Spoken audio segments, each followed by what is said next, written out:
আপার primary recruitment 2025-এর নিয়োগ বিধি দেখে নাও। তোমরা যারা আপার প্রাইমারি পরীক্ষা দেবে 2025-এ নম্বর বিভাজন বিস্তারিত দেখে নাও এবং একাডেমিক কোয়ালিফিকেশান কি থাকছে বা এলিজিবিলিটি ক্রাইটেরিয়া কি বিস্তারিত আমি এখানে তুলে ধরছি। আপার প্রাইমারি টোটাল স্কোরিং হবে 100 নাম্বার, যেখানে নম্বর বিভাজনগুলো দেখে নাও কোন কোন ক্ষেত্রে নম্বর দেওয়া হচ্ছে আপার প্রাইমারিতে। এবার একাধিক পরিবর্তন কিন্তু এনেছে। প্রথমে যেটা থাকছে একাডেমিক স্কোরে কিন্তু থাকছে 10 নম্বর এবং এটা গ্র্যাজুয়েশনের যে নম্বর তার উপরে বেস করে কিন্তু দেওয়া হবে। যদি 60% বা তার থেকে বেশি নাম্বার থাকে সেক্ষেত্রে কিন্তু 10 নম্বর পাওয়া যাবে এবং 60 to 50 পর্যন্ত কিন্তু 8 নম্বর পাওয়া যাবে এবং 50%-এর নিচে যদি গ্র্যাজুয়েশনে হয় সেক্ষেত্রে কিন্তু 6 নম্বর। এবং টেট ওয়েটেজ যেটা থাকছে 40 নম্বর।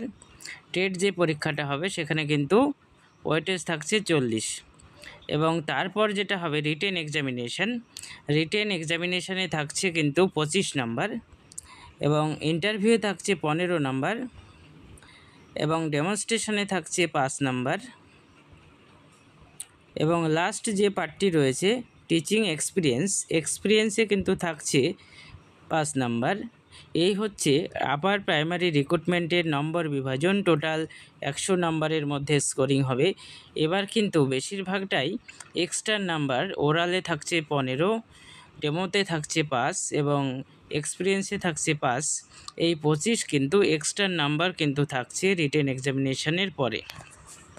এরপর আমরা দেখে নেব এডুকেশনাল যে কোয়ালিফিকেশান সেখানে কি কি এসেনশিয়াল ক্রাইটেরিয়া চেয়েছে আপার প্রাইমারি রিক্রুটমেন্ট 2025-এ।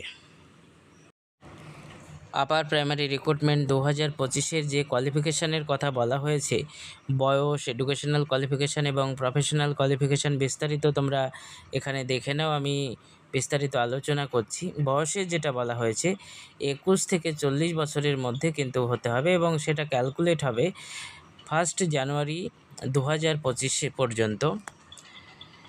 এবং এসেনশিয়াল যে কোয়ালিফিকেশানগুলো বলেছি অবশ্যই ভারতীয় হতে হবে এবং এনসিটির নিয়ম অনুযায়ী অ্যাসিস্ট্যান্ট টিচারের যে কোয়ালিফিকেশান সেটা কিন্তু লাস্ট ডেট অফ অ্যাপ্লিকেশানের আগের মধ্যে কমপ্লিট হতে হবে এবং টেট পাস করতে হবে, যেটা স্টেট গভর্নমেন্ট কন্ডাক্ট করবে।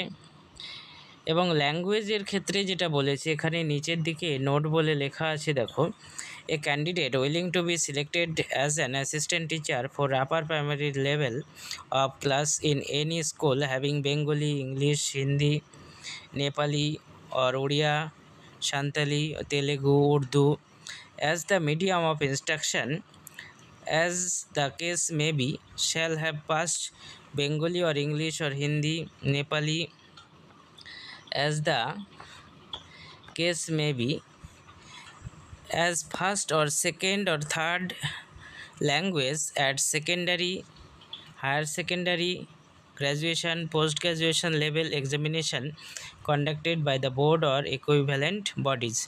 অর্থাৎ যে মিডিয়ামে অ্যাপ্লিকেশান করবে, বাংলা মিডিয়াম আর ইংলিশ মিডিয়াম আর হিন্দি মিডিয়াম, যে মিডিয়ামই হোক না কেন, সেই ল্যাঙ্গুয়েজ কিন্তু তোমাকে পড়ে থাকতে হবে অবশ্যই, হয় মাধ্যমিক লেভেলে বা হায়ার সেকেন্ডারি বা কলেজ লেভেলে, যে কোনো জায়গায় কিন্তু সেই ল্যাঙ্গুয়েজ তোমাকে অবশ্যই পড়ে থাকতে হবে, সেটা যে কোনো লেভেলে হতে পারে। বিস্তারিত এখানে তোমরা দেখে নাও আপার প্রাইমারি রিক্রুটমেন্ট 2025।